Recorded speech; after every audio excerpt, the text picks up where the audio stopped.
सुदूरपश्चिमका विभिन्न ठाउँहरूलाई सबै सामु देखाउने मेरो लक्ष्य अथवा अभियानको क्रममा आज म बौनिया बजारमा आएको छु। यो सुक्खर घोडाघोडीबाट 7-8 किलोमिटरको डिस्टेन्स पूर्वतिर रहेको र लम्कीबाट 12-13 किलोमिटर पश्चिममा रहेको ठाउँ हो। बौनिया बजार एकदमै सुन्दर ठाउँ, सानो बजार भए पनि एकदमै राम्रो बजार भएको ठाउँ हो।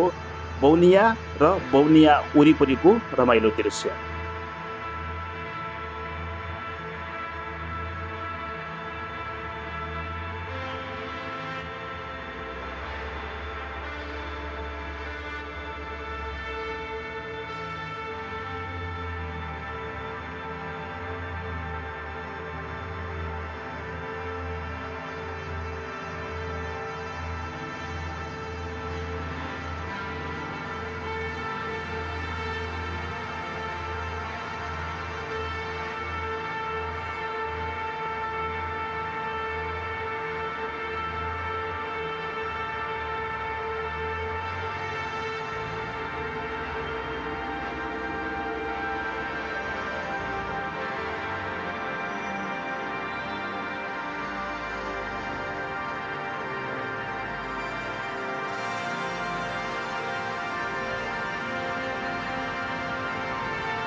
र अन्तमा यो भिडियो हेरिसकेपछि तपाईलाई कस्तो लाग्यो, राम्रो लाग्यो भने राम्रो प्रतिक्रिया दिनुहोला र च्यानललाई सब्स्क्राइब गर्न नभुल्नुहोला, किनकि आगामी दिनमा पनि यस्तै ड्रोन शट भिडियोहरू तपाईहरु सामु ल्याउने छु। र नराम्रो लाग्यो भने त्यो पनि प्रतिक्रिया दिनुहोला र कुन ठाउँ चाहिँ नराम्रो लाग्यो हैन म सुधार्ने प्रयास गर्नेछु। धन्यवाद।